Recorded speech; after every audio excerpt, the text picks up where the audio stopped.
소설 속에서는 MS로 지칭되죠. MS로 지칭. 예, 예. 그 경상도 말로 문디 새끼의 그 이니셜입니다. MS로 지칭되는 소설 속의 인물. 예, 그래서 그 공주보에 거꾸로 처박혀서 녹조라 때 뒤집어 쓰고 거기서 설사하고 그러는 그 장면들이 나옵니다. 예. 거기 MS의 부인이 한식의 세계화에 종사하지 않았습니까? 그래서 그 한식의 세계화는 실패했고 사실은 거기에 요리에 참여했던 사람들이 사실은 창난을 일으켜 아주 오래된 나무들이 네네. 일종의 텔레파시 혹은 염력으로 그 사람 의식을 장악한 다음에 그렇죠. 먹게 만들고 맞습니다. 그렇게 복수를 하는 기발한 제목이 보복대핵 전문 주식회사 확 와닿습니다. 네. 내용이 근데 4대강 사업으로 돈을 챙긴 교수 언론을 응징하는 겁니까? 네. 뭐 물론 중심에 이제 엔딩에서 그 특히 4대강 관련자들이 응징을 당하는데요. 어떻게 응징을 당합니까? 녹조라 때 일단 원샷하고 그리고 이제 그 원흉으로 상징되는 인물이 있습니다. 딱히 뭐 누구라고 이름을 거론할 수는 없습니다만은 소설 속에서는 MS로 지칭되죠. MS로 지칭. 예, 그 경상도 말로 문디 새끼의 그 이니셜입니다. MS로 지칭되는 소설 속의 인물. 예, 그래서 그 공주보에 거꾸로 처박혀서 녹조라 때 뒤집어 쓰고 거기서 설사하고 그러는 그 장면들이 나옵니다. 예. 아니 근데 왜 소설의 소재가 이게 10년 만에 10몇 년 만에 쓰신 소재 아닙니까? 네. 소재가 어떻게 4대강이 됐나요? 근데 제가 볼 때는 사실은 세상이 너무 썩어서 이제는 마침내 그 생명의 근원이 되는 물조차도 다 썩어 문드러지게 만들었는데 그것은 제가 생각할 때는 인간이 썩었기 때문에 물조차 썩는 시대가 왔다고 생각했습니다. 그래서 4대강이 그걸 상징한다고 보셨군요. 네네. 그리고 인간 세상을 썩지 않게 만들어야 되는 방부제 역할을 해야 할 사람들이 오히려 부패 촉진제 역할을 했다 이렇게 단정을 하고 이것을 소설 속에서라도 응징을 해야 되겠다. 응징을 해야 되겠다 이렇게 생각을 했습니다. 응징의 주체는 누가 되는 겁니까 소설 속에서? 정동원이라고 하는 주인공인데요. 30살의 그 은둔형 외톨이입니다. 은둔형 외톨이. 외톨이인데 선생님의 저의 그 옛 모습이죠. 페르소나입니까? 소설 속에서. 그래서 그 젓가락 날립니까 그 친구가? 아니 그렇지는 않습니다만 나무들과 대화가 가능한 나무들과 대화가 가능한 채널로입니다.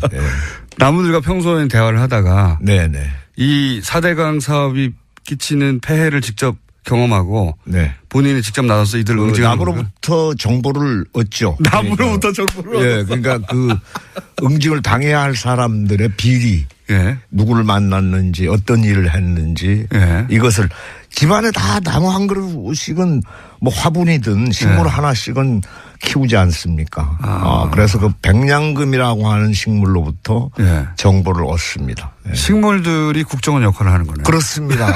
맞습니다. 국정원 식물들이 정보를 이 그 30살의 주인공에게 전해주고 원래는 이제 나무들과 대화하고 이렇게 자연 속에 살던 인물인데 도저히 그냥 지나갈 수는 없다. 그래서 차단했습니까? 이 사람들은?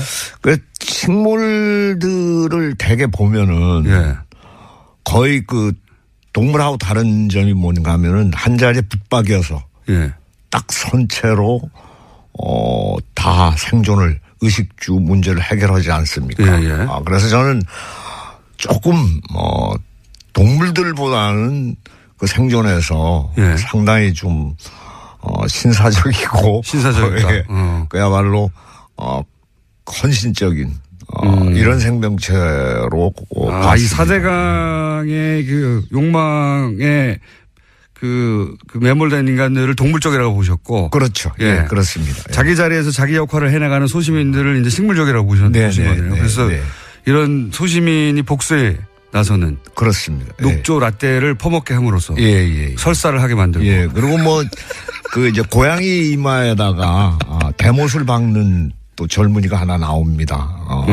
그래서 뭐 동물을 학대한다든가. 동물 학대는. 예. 그 다음에 또 어린이를 학대한다든가. 또는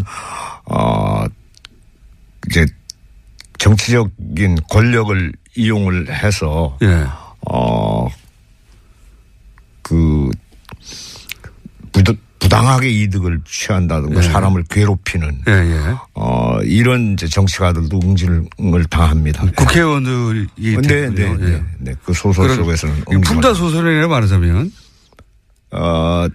그 제가 생각할 때 우리 문학의 장점은 고전부터 현대에 이르기까지 깊은 해학과 철학이 담겨 있죠. 그래서 저는 그 해학과 풍자가 사실 우리 소설의 장점이라고 생각합니다. 선생님 소설이 항상 그렇긴 한데, 근데 이 소설은 또 특이한 것이 웹소설이라는 형태로 처음에 시작된다. 네. 웹소설이라는 게 인터넷에 연재하는 소설인 겁니까? 그렇습니다. 웹툰처럼. 웹툰 요즘 만화 연재 많이 하는데 소설책을 그러면 이 소설을 달락달락 계속 연재 오신 거예요? 네. 이거 몇 년간 연재하신 겁니까, 이게? 몇 달 되지 않았습니다. 그러니까 그 웹소설은 거의 그 일주일에 5번 정도를 쉬지 않고 연재해야 되기 때문에 매일매일 하시는군요. 예, 그래서 상당히 빠른 기간 내에 작품도 제가 이제 제작을 했고요. 이런 형식을 취하신 이유가 뭔가요? 이제는 소설도 혁명이 필요한 시대가 왔다고 생각을 합니다. 책도. 그러니까 너무나 많은 재미있고 그리고 독자를 서점으로부터 뺏어가는 이런 매체들이 만연해 있기 때문에. 팟캐스트 같은. 예, 그래서 맞습니다. 예, 그 열등감 굉장히 느꼈어요. 저는 사실 팟캐스트 이런 거 보면은 막 조회수 엄청나게 올라가지 않습니까? 근데 사실은 책은 안 팔리는 시대가 왔습니다. 그래서 이제 혁명이 필요하다. 책의 형식에도. 네네. 그래서 그러면 이런 웹소설의 형식이면 실제 중간에 끊임없이 피드백을 받아서 그 줄거리도 바뀌어갈 수도 있고 그렇잖아요. 네. 약 그 3,000명 정도가 사실은 그 댓글을 달았고요. 그리고 40만이 넘는 구독자가 최단기간에 그 소설을 구독했습니다. 선생님 소설이 항상 뭐 인기니까요. 근데 이게 외부로 연재되니까 더더군다나 본인들이 이 소설이 어떻게 진행될지에 대해서 참여하고 싶기도 했을 것 같고 그런 것도 영향을 주면서 이렇게 주고받는 소설이 됐나요? 실제 영향을 받으셨어요? 제가 댓글은 달았습니다만은 이제 어쨌든 기존 그 소설 속의 기전은 제 소설이 홍익인간의 정신에 부합하는 소설이 되기를 바랬습니다. 그러니까 인간을 널리 이롭게 하는 소설이 됐으면 이런 생각을 했죠. 제가 궁금했던 건 뭐냐면 웹에서 이렇게 실시간으로 피드백이 있으면 주고받으면서 소설이 발전해 가고 방향도 그렇습니다. 영향을 그렇죠. 미칩니다. 그래서 사실은 마지막 부분에 제가 이제 독자들께 질문을 던지는 게 하나 나옵니다. 그리고 모든 독자가 그 질문에 갇혀버리게 만드는 이런 전략이 사실은 댓글들을 통해서 제가 느끼게 된 발견해낸 방법입니다. 그러니까 소설가하고 독자들이 일종의 공동 작업을 해가며 소설을 완성해 가는 거네요? 뭐 거의 그렇게 보시면 좋죠. 웹소설은 특히. 이런 거 처음 해보셨죠? 예, 처음입니다. 반응이 뜨겁고 그래서 책으로 이제 출판되는 거고. 네네. 앞으로도 이런 형식의 웹소설이 더 나올 수도 있겠네요? 그렇습니다. 예. 우리나라에서 이렇게 웹소설이 본격적으로 기성의 작가에 시도된 적이 있나요? 네. 뭐 박범신 작가라든가 또는 조정래 선생 같은 경우에는 실제로 먼저 책 내기 전에 연재부터 했었습니다. 근데 이제 소설책을 이미 탈고해 놓고 그걸 웹에 연재하는 것과 소설책을 그 소설을 독자들과 함께 계속 만들어가는 건 다른 거잖아요. 다르죠. 예. 네. 그런 형식을 취하신 거죠, 이번에. 근데 거의, 그 쫓기는 기분은 못 버립니다. 그래서, 이게 마감이 작가를 만드는 형식이구나, 이런 생각을 했었어요. 매일매일 조금씩 쓰면서 그 중에 피드백을 받아서 네네. 소설이 살아 움직이면서 독자와 함께 계속 이야기에 발전해 가는. 예. 재밌겠습니다. 보복대행 전문 주식회사라는 책이고요. 그래서 이제 결국은 보복은 좀 소박하네요. 녹차 라떼를 퍼먹이는 것으로. 많이 먹나요? 많은 인물들이? 거기 이제 보면은 빙의목이라는 용어가 새로 등장합니다. 빙의목. 네. 그래서 우리나라의 그 재웅이라고 하는 용어가 있는데요. 지프로 만든 사람의 형상입니다. 예. 거기에 이제 바늘을 찌르거나 이렇게 해가지고 어떤 상처를 낫게 하거나 아니면 또 보복을 수행하거나 하는 그런 형식인데 옛날에 무당들이 쓰던 방식입니다. 주술. 예. 그런데 그 나무가 빙의목을 자처합니다. 자기가 스스로. 내가 그 사람을 대신하겠다라고 해서 나무가 희생되는 거죠. 그래서 만약에 고양이 이마에 대못을 박은 사람한테는 실제로 그 사람이 되어서 빙의목이 자처하면은 거기 그 나무에 못을 박아서 고통을 함께 나눕니다. 그런 방식으로? 그런 방식이 있죠. 그리고 막 자르기도 합니다. 팔을 자르면은 그러니까 나뭇가지 하나를 잘라내면은 팔이 잘리는 고통을 느끼게 되는 것이죠. 보복은 충분히 이루어질 것 같습니다. 저기 아마도 거기 참여한 독자인가 봐요. 문자 중에 실지렁이를 먹는다고. 그래요? 거기 실지렁이가 그러니까 4대강 오염의 최악의 오염 상태일 때 등장하는 번식하는 그 실지렁이인데요. 뻘에서만 자란다고. 네. 근데 그거를 먹지는 않고 거기 MS의 부인이 한식의 세계화에 종사하지 않았습니까? 그래서 그 한식의 세계화는 실패했고 사실은 거기에 요리에 참여했던 사람들이 사실은 창란을 일으켜서 거기에 그 의식의 그 연갓이라고 하는 것이 있습니다. 그 나무 이제 수령이 높은 나무들이 가능한데요. 자기 자신이 의식의 연가지가 돼서 그 의식 자체가 MS의 의식 속에 들어가서 뇌를 장악해 버립니다. 그래가지고 그 녹조라떼로 만든 음식을 먹죠. 먹을 때는 맛있습니다. 먹을 때는 맛있는데 먹고 나면 그것이 녹조라떼로 변해버리는 거죠. 그러나서 신체에 치명적인. 치명적인. 그러니까 MS가 녹조라떼를 그냥 먹을 수 없으니까 실지렁이라든가 이런 거를 아주 오래된 나무들이 일종의 텔레파시 혹은 염력으로 이 사람 의식을 장악한 다음에 먹게 만들고 그렇게 복수를 하는 기발한. 자, 워낙 현실 참여도 많이 하시니까 제가 이제 책도 4대강에 관한 이야기이긴 한데 최근의 현상들에 대해서는 어떻게 생각하시는지. 왜냐하면 이런 소재들이 또 소설로 등장할지도 모를 것 같아서 제가 여쭤보는데 예를 들어서 최근에 인사청문회 한창이고 그중에서 김상조 혹은 특히 강경화 후보에 대해서 말도 많잖아요. 이런 거를 보고는 무슨 생각하셨습니까? 사실 저는 그 야당 의원들께 한 말씀 드리고 싶은데요. 사실 내 눈에 들보를 빼낸 다음에 남의 눈에 좀 티나 눈곱을 얘기하시는 게 좋지 않겠는가 이렇게 생각을 합니다. 그렇게 한마디로. 그런 질문할 자격이 있느냐 당신들이 이런. 그렇습니다. 블랙리스트 기억 나오셨으니까. 사회적 이슈하고 관련해서도 얘기할 거리가 몇 개 있어요. 선생님이 또 블랙리스트에 올랐을 것만 같은 인물인데 블랙리스트에 오르지 않으셨어요. 굉장히 불쾌했었어요. 아니 세상에.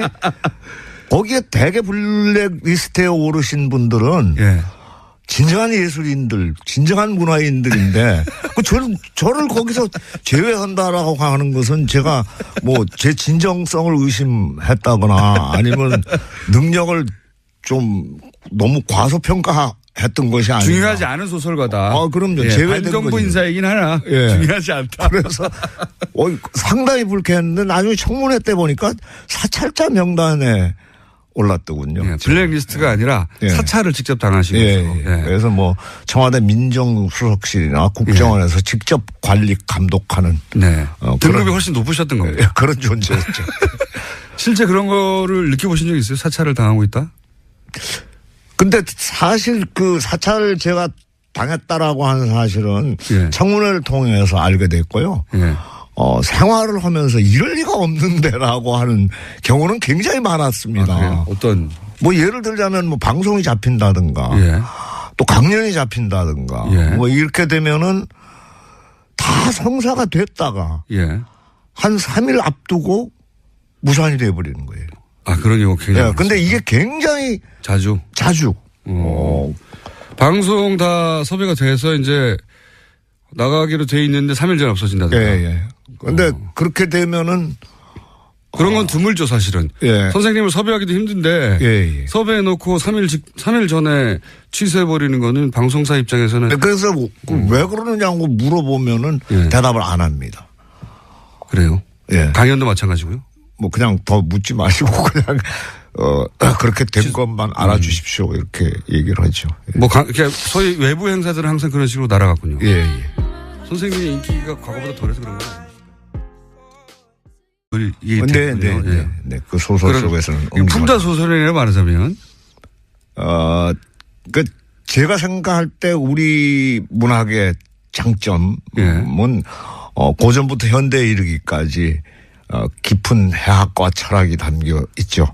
그래서 저는 그 해학과 풍자가 사실 우리 소설의 장점이라고 생각합니다. 선생님 소설이 항상 그렇긴 한데, 근데 이 소설은 또 특이한 것이 웹소설이라는 형태로 처음에 시작된다.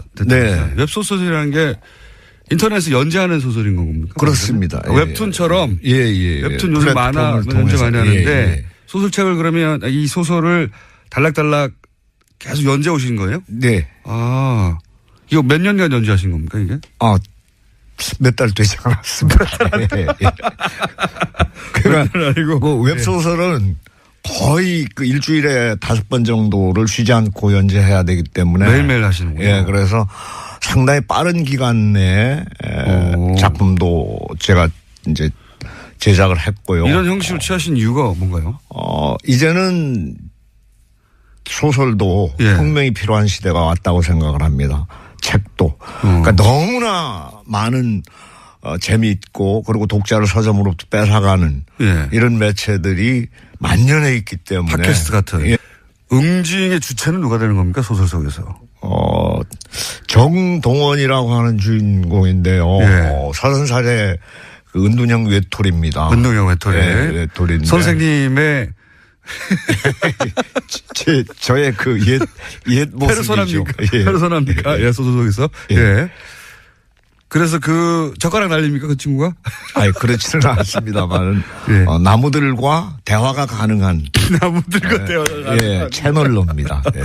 나무들과 평소에 대화를 하다가 네네 이 4대강 사업이 끼치는 폐해를 직접 경험하고 본인이 직접 나서서 이들 응징하는 나무로부터 정보를 얻죠. 나무로부터 정보를 그러니까 그 응징을 당해야 할 사람들의 비리 누구를 만났는지 어떤 일을 했는지 이것을 집안에 다 나무 한 그릇씩은 뭐 화분이든 식물 하나씩은 키우지 않습니까? 그래서 그 백냥금이라고 하는 식물로부터 정보를 얻습니다. 식물들이 국정원 역할을 하는 거네요. 그렇습니다.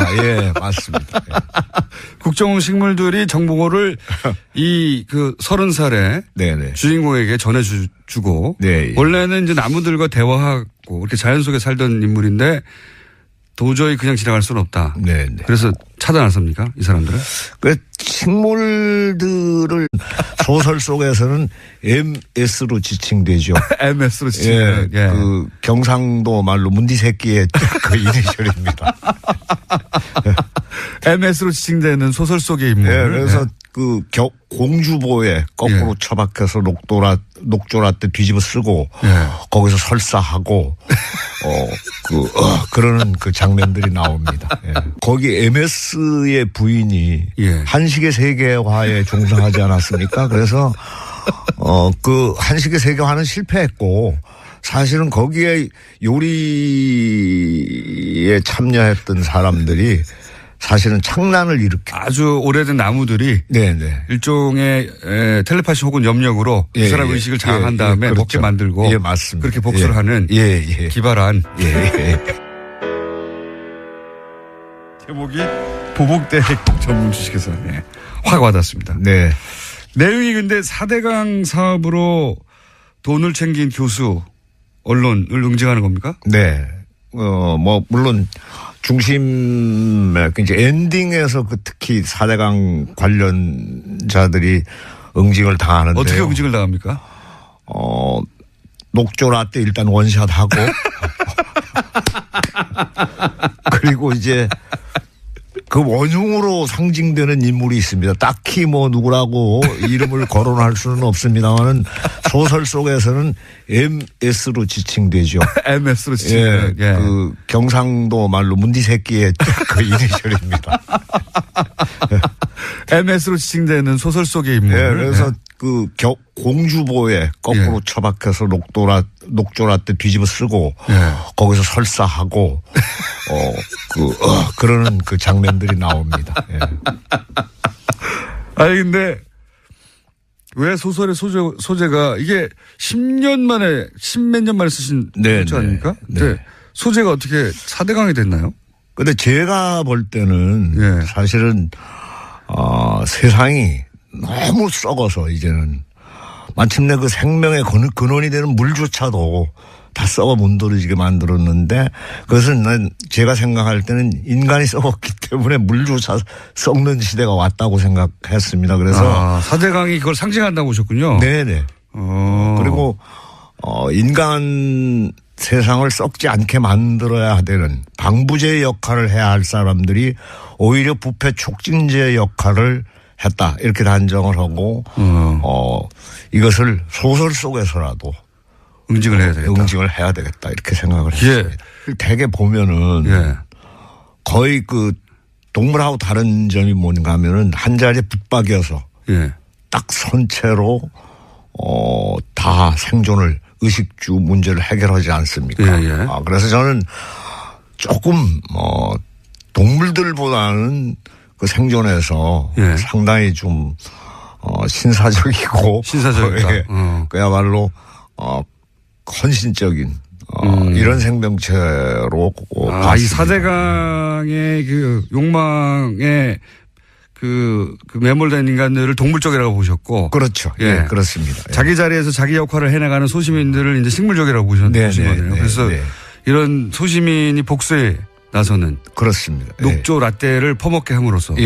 설사를 하게 만들고. 그리고 뭐 그 이제 고양이 이마에다가 대못을 박는 또 젊은이가 하나 나옵니다. 그래서 뭐 동물을 학대한다든가. 그 다음에 또 어린이를 학대한다든가. 또는 이제 정치적인 권력을 이용을 해서 그 부당하게 이득을 취한다든가 사람을 괴롭히는 이런 이제 정치가들도 응징을 당합니다. 국회의원들